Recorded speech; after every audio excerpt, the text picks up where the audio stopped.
내 형제들아, 영광의 주 곧 우리 주 예수 그리스도에 대한 믿음을 너희가 가졌으니 사람을 차별하여 대하지 말라.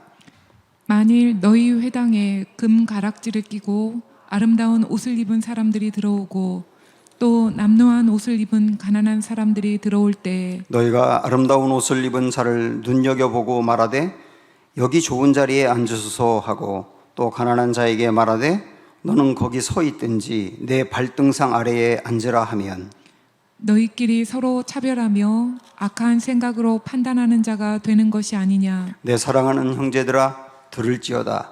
하나님이 세상에서 가난한 자를 택하사 믿음에 부요하게 하시고 또 자기를 사랑하는 자들에게 약속하신 나라를 상속으로 받게 하지 아니하셨느냐. 너희는 도리어 가난한 자를 업신여겼도다. 부자는 너희를 억압하며 법정으로 끌고 가지 아니하느냐. 그들은 너희에게 대하여 일컫는 바 그 아름다운 이름을 비방하지 아니하느냐. 너희가 만일 성경에 기록된 대로 내 이웃 사랑하기를 내 몸과 같이 하라 하신 최고의 법을 지키면 잘하는 것이거니와 만일 너희가 사람을 차별하여 대하면 죄를 짓는 것이니 율법이 너희를 범법자로 정죄하리라. 누구든지 온 율법을 지키다가 그 하나를 범하면 모두 범한 자가 되나니 간음하지 말라 하시니가 또한 살인하지 말라 하셨으니 쓴즉 내가 비록 간음하지 아니하여도 살인하면 율법을 범한 자가 되느니라. 너희는 자유의 율법대로 심판받을 자처럼 말도 하고 행하기도 하라. 같이 읽습니다. 긍휼을 행하지 아니하는 자에게는 긍휼 없는 심판이 있으리라. 긍휼은 심판을 이기고 자랑하느니라. 아멘. 요즘 기독교계에서 중요한 이슈 중에 하나가 차별금지법입니다. 몇몇 국회의원들에 의해서 발의가 되었고 아직 통과가 다행히 되지 않았는데요. 모든 차별을 금하도록 법적으로 조항을 만들려고 하는 것인데 기독교는 여기에 반대를 하고 있습니다. 왜냐하면 차별금지법 안에 있는 동성애 조항 때문입니다. 우리는 차별금지 얼마든지 찬성하는데 그러나 동성애 부분은 생각이 다르다는 거예요. 우리 기독교는 동성애에 대해서 반대합니다. 왜냐하면 하나님이 이 동성애를 아주 엄하게 경고하고 죄라고 분명히 말씀하시고 그리고 동성애는 성경에 보더라도 동성애가 결국은 사회를 무너뜨리는 중요한 원인도 되었기 때문입니다. 하나님이 우리의 행복을 위해서 당신의 아들까지 주신 분이에요. 그런데 그 참 좋으신 하나님이 동성애 절대 안 돼. 그러면 그럴 만한 이유가 있지 않겠습니까? 그래서 우리는 우리 모든 공공의 행복을 위해서 동성애를 반대할 수 있어야 합니다. 그러나 동성애를 반대하지만 동성애자까지 반대하는 것은 아닙니다. 동성애자들이 갖고 있는 이 성적 취향, 그 동성애에 대해서는 우리는 절대로 용납을 못하지만 그렇다고 해서 동성애자 자체의 그 사람을 반대하는 것은 아니라고요. 만약에 우리 교회에 동성애자가 교회를 나온다고 생각을 해보세요. 그리고 많은 사람들이 그가 동성애자라는 것을 다 알아요. 그때 그가 동성애를 가지고 있는데 그걸 우리가 받아들일 수는 없습니다. 그러나 그렇다고 해서 그 사람을 교회에서 몰아내는 것은 잘못된 일이에요. 그것은 그 사람이 변화되고 달라질 수 있는 기회까지도 어쩌면 박탈하는 일이기 때문입니다. 동성애자들이 이건 우리의 본능입니다. 본능인데 어쩌란 말입니까? 이렇게 말하지만 하나님이 그거 잘못됐다, 그걸 고쳐라 라고 말하는 것은 할 수 있기 때문이에요. 하나님이 도저히 본능이기 때문에 불가능하다면 동성애에 대해서 반대하지 않으셨을 거예요. 가능하니까 반대를 하신 거죠. 그래서 그가 변화될 수 있도록 교회는 도와야 하고 그러기 위해서 그 사람 자체를 차별하거나 반대하는 것은 잘못된 일이라고 봅니다. 요즘 우리 시대의 화두 중 하나는 이 차별 문제인데요. 사회 구석구석에서 일어나고 있는 차별에 대해서 사람들이 아주 저항을 합니다. 회사에서 직급이 높다고 해서 낮은 사람에게 차별을 가하면 갑질이라고 들고 일어나고 있고, 아빠 찬스나 엄마 찬스를 이용해서 어떤 부당한 이익을 얻으면 그것 때문에 더 어려움을 당한 사람들, 그걸 보면서 비판을 합니다. 운동선수 중에, 서구의 운동선수 중에 동양 선수들을 보면서 이렇게 눈을 이렇게 찢으며 놀리는 게 있지 않습니까? 이게 동양 사람들을 그들이 의식적으로 차별을 하는 건데, 그럴 때 요즘은 법적으로 제재를 받기도 하고 출장 금지나 벌금을 받기도 합니다. 이렇게 사회에서는 모든 차별에 대해서 반대하고 있어요. 그러나 여전히 우리 사회 구석구석에는 여전히 차별이 많이 남아있고, 우리 마음에서부터 차별이 있는 게 사실입니다. 그 사람의 사회적인 위치라든지 그 사람의 어떤 경제적인, 지적인, 문화적인 수준에 따라서 우리도 마음속으로 이미 어떤 차별을 하고 있는 게 사실입니다. 교회에서조차도 이 차별이 무너지지 않고 있는 것도 사실입니다.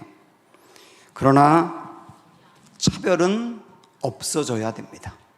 모든 차별은 없어져야 됩니다. 이게 바로 하나님의 뜻이고 하나님의 성경에서 굉장히 중요하게 강조하는 부분이에요. 오늘 우리가 그거를 보도록 하겠습니다. 야고보서는 예수님의 동생인 야고보가 기독교인들에게 편지를 보낸 그런 형태로 쓰여졌습니다. 야고보서는 행함을 지나치게 강조하다 보니 마치 구원을 행함으로 받는 것처럼 오해하고 있어요.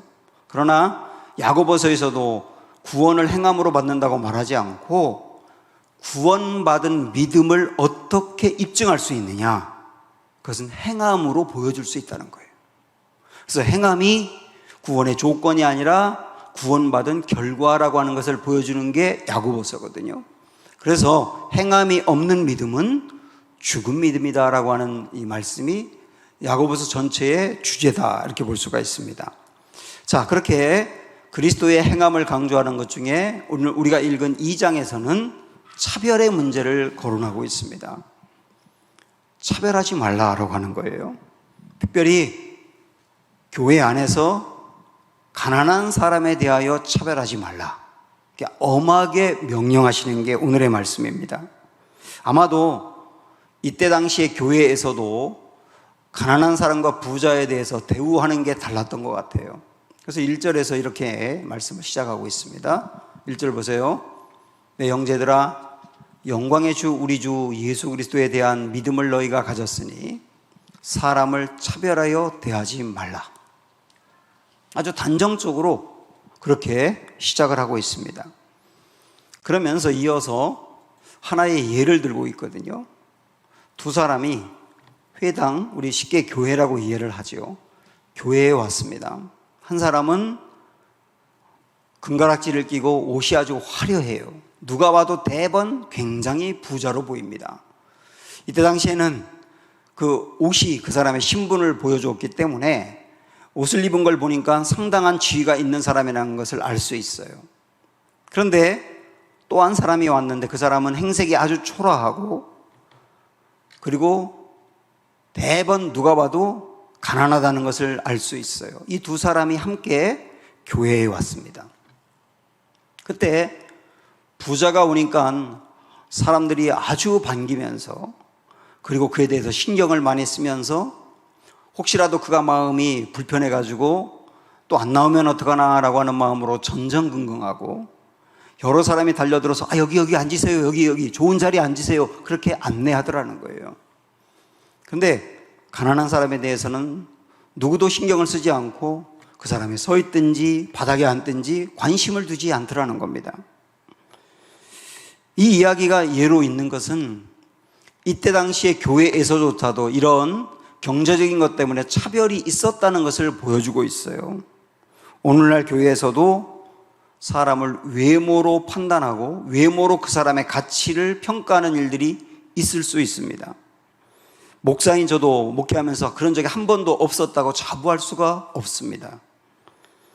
이것을 한마디로 한 단어로 말하면 차별이라고 할 수 있어요. 하나님은 이런 차별에 대해서 어떻게 보시는지 제가 아주 가감하지 않고 오늘 성경에 있는 말씀을 그대로 말씀을 드릴게요. 하나님은 어떤 차별에 대해서 어떻게 여기시는가? 먼저 4절 보시면 너희끼리 서로 차별하며 악한 생각으로 판단하는 자가 되는 것이 아니냐.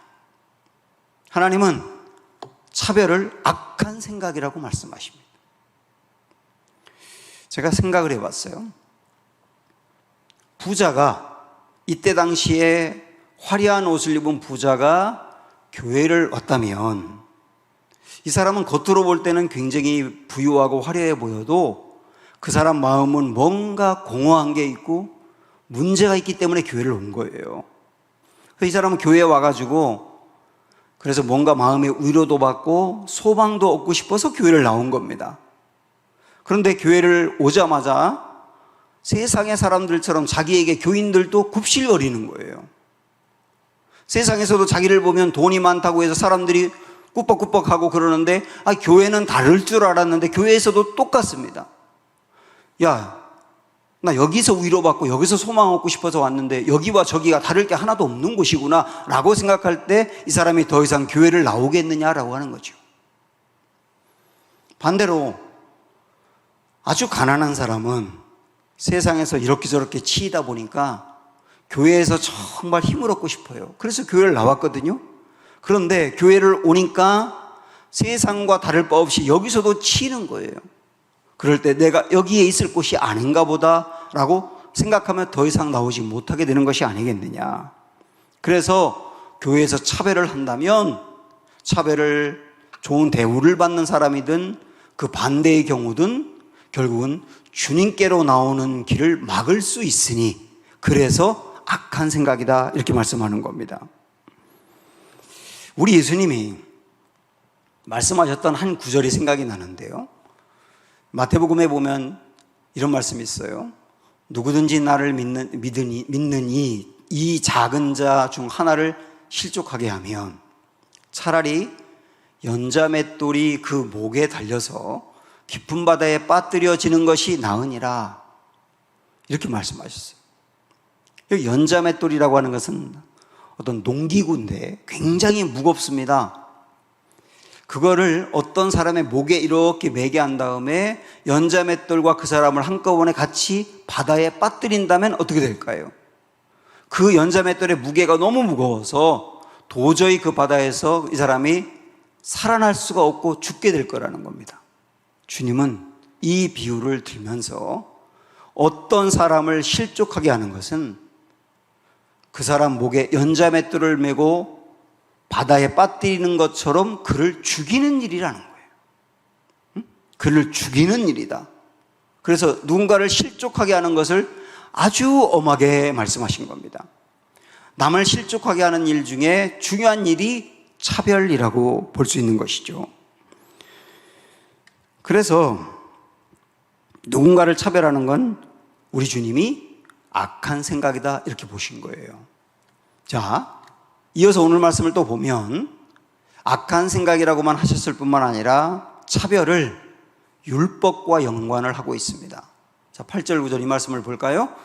너희가 만일 성경에 기록된 대로 내 이웃 사랑하기를 내 몸과 같이 같이 하라 하신 최고의 법을 지키면 잘하는 것이거니와 만일 너희가 사람을 차별하여 대하면 죄를 짓는 것이니 율법이 너를 범법자로 정죄하리라.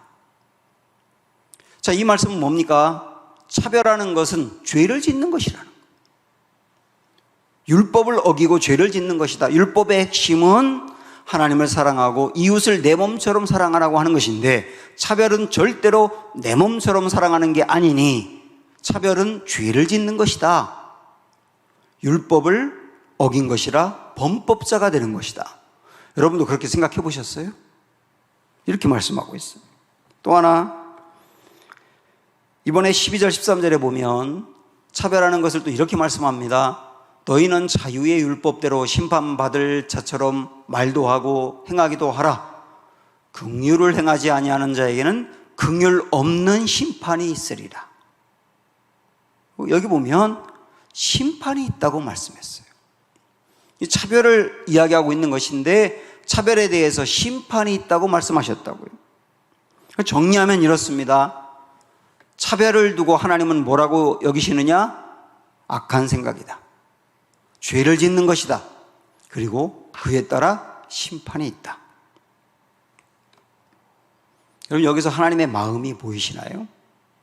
하나님의 차별을 얼마나 싫어하는지 보이시나요? 우리가 생각하는 것보다 훨씬 더 심각하게 하나님의 차별을 엄하게 보신다는 거 여러분 아시겠습니까? 특별히 교회에서 차별이 있어서는 안 된다는 것을 더욱 강조하고 있지 않습니까? 또한 이 말씀을 보면 하나님이 어떤 이유로 차별을 받는 사람에 대해서 얼마나 위하시고 마음을 쓰시는지 아시겠습니까? 그가 차별을 받아서 상처받고 힘들고 어려워하는 사람들을 얼마나 하나님이 이렇게 위하시는지 이걸 보여주는 말씀이기도 합니다. 자, 그러면 우리는 이렇게 성경에서 우리가 생각하는 것보다 훨씬 더 엄하게 차별을 죄로 여기고 심판이 있다고 말씀하신 것을 보면서 차별을 없애야 되겠다 하는 생각을 하게 되지 않습니까? 그런데 우리의 마음에서부터 차별을 없애는 게 이게 결코 쉽지가 않습니다. 왜냐하면 우리 사회의 모든 부분에 다 차별이 남아있고 그 문화의 영향을 받은 우리에게도 차별을 당연하게 여기는 부분들이 있기 때문이에요. 그리고 우리에게는 내가 다른 사람보다 사회적으로 조금 더 높다고 하면 더 대우받고 싶어하는 욕망이 남아있어요. 교회에서도 내가 가진 외모나 직업이나 학력이나 가진 돈이나 사회적인 위치나 교회 직분에 맞게 나를 알아주기를 원하고 있어요. 그래서 우리는 자주 내가 누군데 이런 말을 하고 싶어하고, 과거에 또 잘 나갔던 사람은 나중에 은퇴한 뒤에도 그만한 대우를 받지 못하면 내가 과거에 어떤 일을 했는데 내가 이런 대우를 받을 사람이 아니야, 자꾸 그러면서 자기를 드러내고 싶어 합니다. 전 목사지만 목사님들과의 모임에서도 그 교회에 교인들이 몇 명 나오느냐에 따라서 사실 별것도 아닌데도 불구하고 그것에 따라서 내가 더 대우를 받으려고 하고, 어떤 경우는 내가 더 움츠러들기도 하고 하는 이상한 모습을 보일 때가 있다는 것도 고백을 해요. 행색이 초라한 사람이 교회에 왔을 때 부유한 사람처럼 대하지 못하는 부분도 있다는 것, 그것도 여전히 우리의 문제이기도 합니다. 참 차별을 없애는 게 쉽지가 않아요. 그럼 어떻게 우리는 차별을 온전히 없애고 누구나 다 그리스도 안에서 사랑으로 품을 수 있을까? 내가 차별하는 것은 앞에서 본 것처럼 악한 생각이고 죄이고 심판이 있다는 것을 알고 하나님이 두려워서 차별을 없애는 것도 방법은 될 수 있어요. 그러나 두려움 때문에 변화되는 것은 한계가 있습니다. 또한 반대로 다르게 차별을 받는 사람의 마음을 헤아려 보는 겁니다. 얼마나 아플까? 입장 바꿔 생각하니까 차별을 받는다고 하면 정말 상처가 많았겠다. 저도 이전에 차별을 당해본 적이 있어요. 그러니까 제가 차별을 당해보니까 이게 얼마나 심각한 문제인지를 알겠더라고요. 경험이 있기 때문에 나도 누군가를 차별하면 그 아픔이 있을 거야 라고 생각해서 차별을 안 할 수도 있어요. 근데 이건 감정적인 부분인데요, 감정적인 부분으로 변하는 것도 한계가 있는 겁니다. 그러면 우리는 어떻게 차별을 포함해서 주님이 싫어하는 일을 고칠 수 있을까? 달라질 수 있을까? 어떻게 하면 가능할까? 이걸 살펴보려고 합니다. 먼저 우리는 예수님은 절대로 차별하지 않으신다는 것을 아는 것부터 출발을 해야 돼요. 우리 예수님은 이 땅에 계실 때 당시에 사람의 숫자에도 들어가지 않은 여성들을 굉장히 우애하셨습니다. 이때 당시의 여인들은 로마 문화의 영향을 받아서 결혼을 할 때도 한 가정을 잘 이루기 위해서 결혼하는 것보다는 성적인 놀이개로 삼는 경우가 대단히 많았다고 합니다. 그러다가 그 여자가 싫어지면 그냥 버렸다는 거예요. 이런 여성들을 우리 예수님은 파격적으로 대우를 하셨습니다. 구약의 율법에서 이런 말이 있죠. 이혼을 하려면, 그 여자가 싫어져서 이혼을 하려면 이혼 증서는 써주어라. 이것도 그때 당시에 다른 문화와 비교하면 상당히 여성들을 고려한 조치입니다.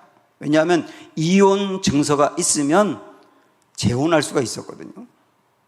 그래서 그걸 고려해 준 거예요. 그런데 우리 예수님은 뭐라고 말씀했느냐면 그 정도가 아니라 결혼은 하나님이 짝지어 준 거다. 그래서 어떤 음행한 연고가 아니면 절대로 아내를 버리지 말아라. 아주 엄하게 말씀을 하셨어요. 그걸 통하여 우리 하나님이 여성들을, 우리 예수님이 여성들을 얼마나 위하셨는지를 보여주고 있는 겁니다. 그래서 그 영향을 받은 초대교회에서는 여성들이 교회의 지도자가 되기도 했고 누군가를 가르치기도 했습니다. 그때 당시에 일반적인 사회에서 여성과는 전혀 달랐어요. 우리 예수님은 아이들에 대해서도 내게 오는 것을 금하지 말고 용납하라 라고 말씀하셨고, 역시 그때 당시 아이들도 숫자에 들어가지 않았지만 예수님은 아이들을 하나하나를 마음에 품고 안아주셨습니다. 기도해 주시고요. 그러면서 누구든지 이런 어린아이 같지 아니하면 천국에 들어갈 수 없다고까지 말씀하셨어요. 심지어는 우리 예수님은 노예들에 대해서도 귀히 여기고 존중하셨습니다. 예수님을 따른 초대교회에서는 교회에 종과 상전이 함께 출석하는 경우가 흔히 있었습니다. 그런데요, 교회 안에서 종이 장로님이 되는데 주인이 집사님인 경우도 있었습니다. 그리고 크리스찬 상전들은 그 노예를 해방시켜서 자유인이 되게 하는 일들이 빈번하게 있었습니다. 그때 당시에 사람들이 생각할 수 없는 반문화, 세상과 전혀 다른 대한 문화가 교회 안에서 이루어진 거예요. 예수님은 설령 그 사람이 악한 죄인이라고 하더라도 존중히 여겨주셨습니다. 창녀나 세리를 비롯한 죄인들도 예수님께 가까이 와서 회개하고 그의 인생이 달라질 수 있었어요. 세상에서 버림받은 나병 환자라든지 귀신 들린 자라든지 육체와 마음에 심한 질병을 앓고 있는 사람들은 성전에 들어갈 수도 없었는데 우리 예수님은 그 사람들을 고쳐주면서 안아주면서 존중히 여겨주셨어요. 예수님이 한번 허리를 굽었던 여인을 고쳐주신 적이 있습니다. 허리가 완전히 기역자가 됐어요. 앞을 보지 못합니다.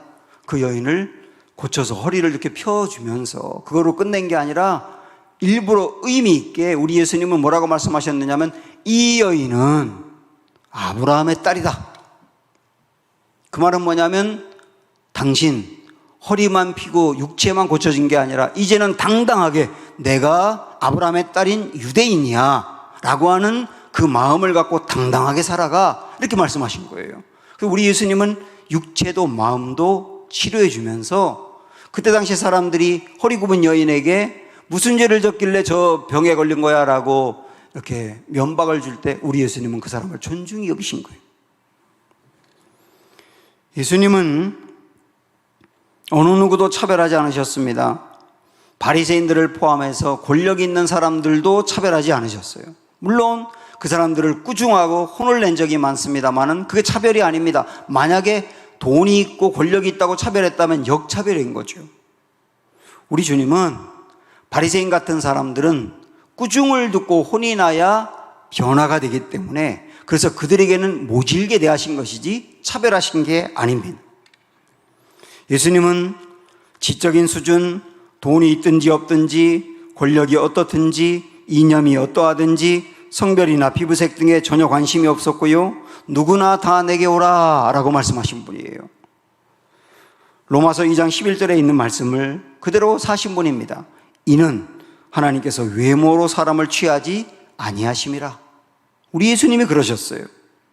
결국 우리 예수님은 마지막에 모든 사람을 위하여, 아무리 봐도 인간 같지 않은 사람을 위해서도, 도무지 달라질 것 같지 않은 이들을 위해서도 십자가에서 못 박히셨습니다.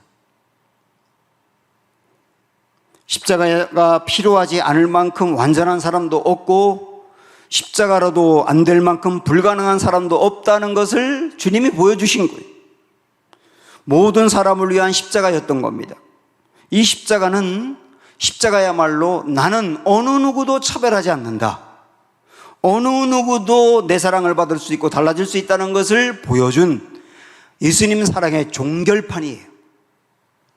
이렇게 예수님을 보면서 우리는 확신하게 됩니다. 공평하신 하나님, 공평하신 예수님. 그래서 예수님 때문에 차별받던 사람도 위로받고 힘을 얻게 되고, 차별하던 사람도 예수님을 보면서 깨닫게 되는 거예요. 이렇게 공평하신 예수님, 공평하신 하나님을 생각하면서 그럼 우리는 어떻게 차별을 없애고 가난한 사람들을 더 사랑하고 주님이 기뻐하는 모습으로 살 수 있을지 조금 더 깊이 들어가 보도록 하겠습니다. 두 구절의 말씀을 볼게요. 먼저 5절에 있는 말씀. 자, 우리 한번 다 같이 보고 싶은데 5절 다 같이 볼까요? 시작. 하나님이 세상에서 가난한 자를 부유하게 하시고 또 또 자기를 사랑하는 자들에게 약속하신 나라를 상속으로 받게 하지 아니하셨느냐. 자, 이게 이제 주님이 차별과 관련돼서 주신 말씀인데요. 먼저 이 말씀은 가난해서 차별을 받는 이들, 그 대우를 잘 받지 못하는 이들에게 위로와 용기를 주는 말씀이기도 해요. 그 사람들에게 주님이 말씀하는 겁니다. 여러분은 선택된 사람들입니다. 하나님이 여러분들을 택하셨습니다. 그리고 여러분들을 영적으로 부유하게 해주셨습니다. 여러분들이 하나님 나라의 상속을 받을 겁니다. 이렇게 말함으로 차별을 받고 있는 사람들을 용기를 주고 위로해줘요. 그런데 이걸 여러분 각도를 좀 바꿔서 차별을 받든 차별을 하든 모든 사람에게 주님이 주신 말씀으로 이렇게 이해할 수 있습니다. 자, 이게 제가 세 가지 토막으로 하나하나 볼게요. 먼저 첫 번째는 원래 우리는 다 가난한 사람이었어요. 이 가난하다고 하는 것은 영적으로 파산 상태였다라고 하는 겁니다. 여러분 중에 파산 신고를 해본 적이 있나요? 도저히 내가 진 빚을 갚을 길이 없어서 나는 더 이상 못 갚습니다라고 선언하는 게 파산 신고죠.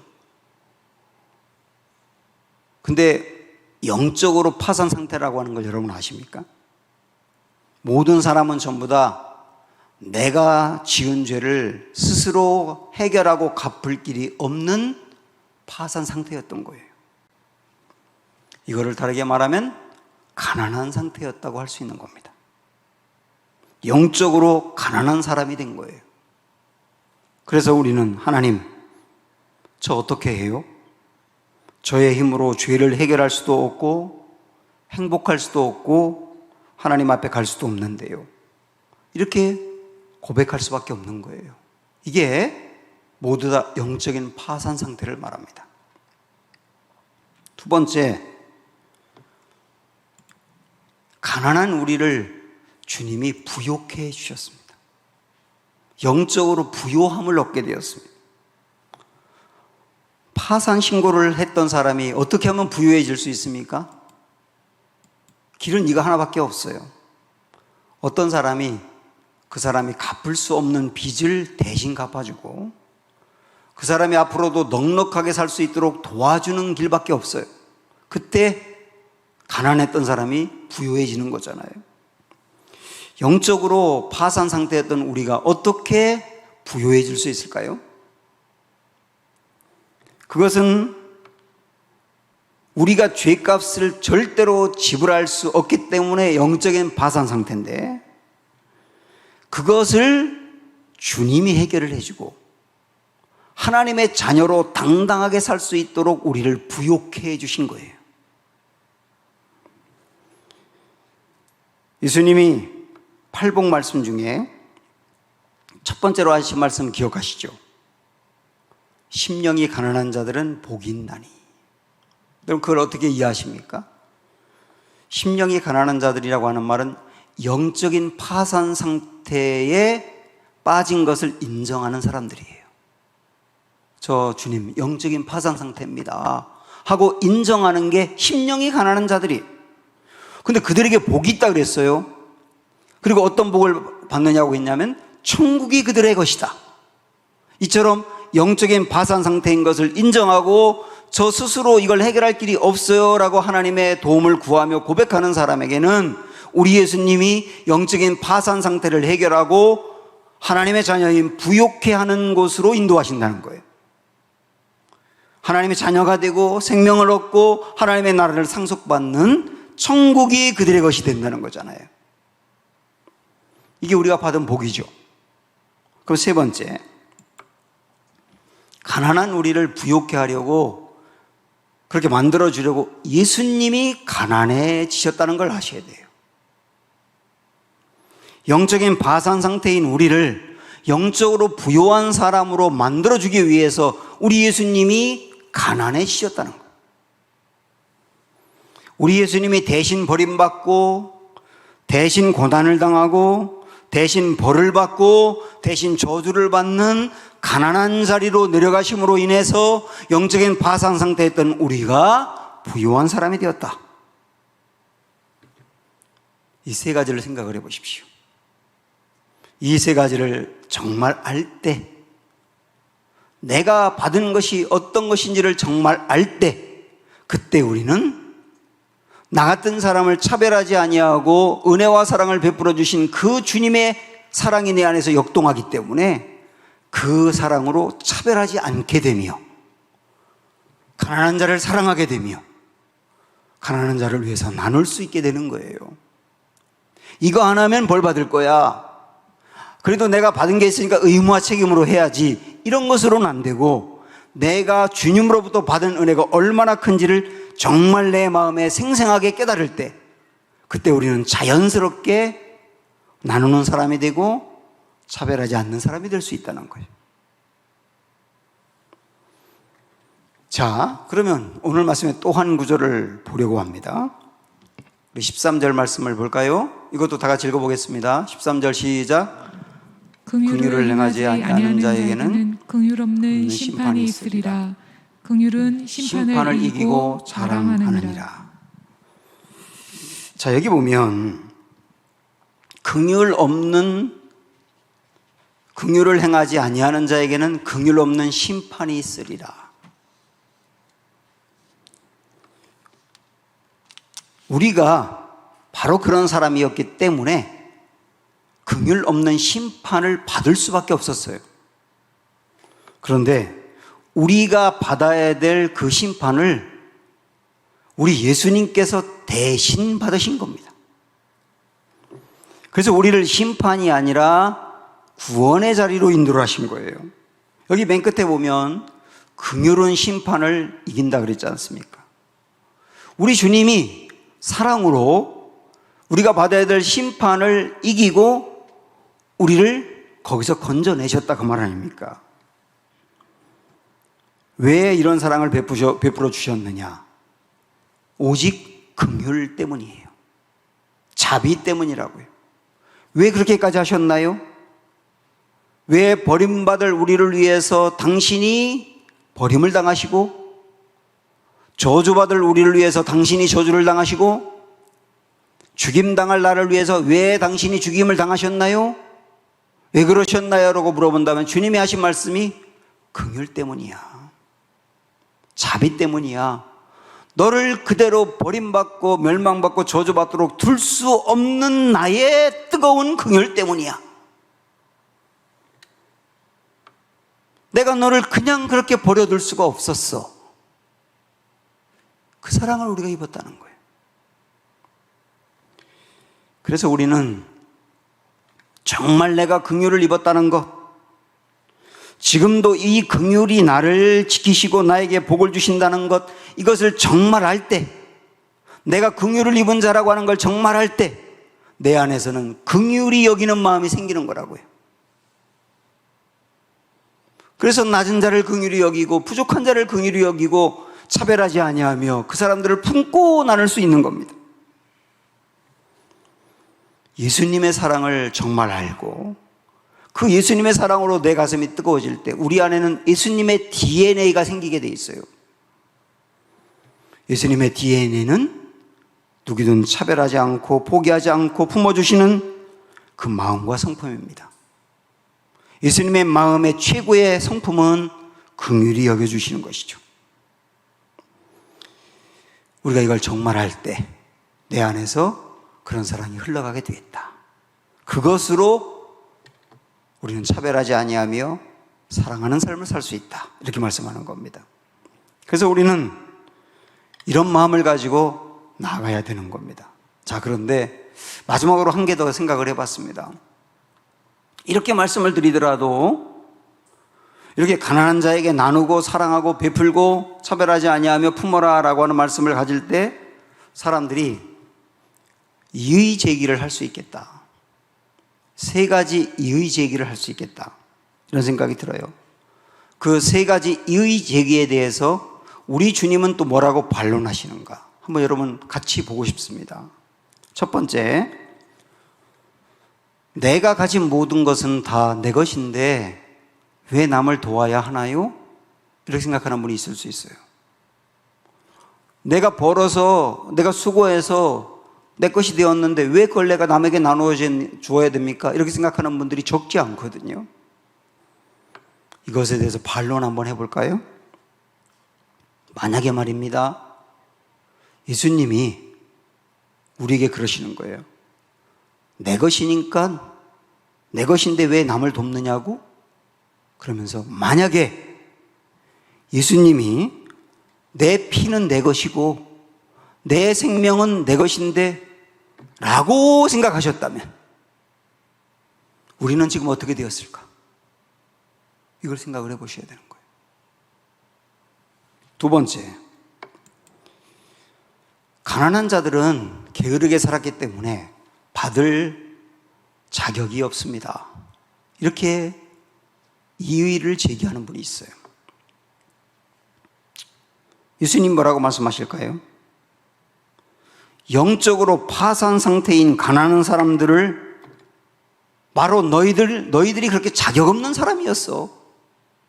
만약에 내가 자격 없는 너희들을 보면서 너희들은 자격이 없기 때문에 내가 너희들을 위해서 내 몸을 줄 수 없고 착한 천사들을 위해서나 줘야 되겠어 라고 했다면 우리는 어떻게 되었을까? 세 번째 볼까요? 가난한 사람들은 받은 도움을 귀히 여기지 않고 흥청망청 쓸 겁니다. 이렇게 생각하는 사람도 있죠. 우리 예수님 뭐라고 말씀하실까요? 이렇게 하실 겁니다. 나는 내가 너희를 위해서 보혈을 흘려도 너희가 그 보혈을 때로는 짓밟고 내 사랑을 잊고 구원을 받아도 십자가를 귀히 여기지 아니하며 나 또 용서받을 거니까 라고 쉽게 죄를 지을 것을 내가 알았어. 알지만 그래도 너희를 위해서 내 몸을 주었어. 그렇게 말씀하시는 거거든요. 사랑하는 여러분, 이게 바로 주님이 내게 주신 긍휼이거든요. 이 긍휼을 정말 할 때 우리는 주님처럼 자비의 마음을 갖고 사랑할 수 있을 것입니다. 함께 우리 찬양합니다. 주는 완전합니다. 함께 부를게요.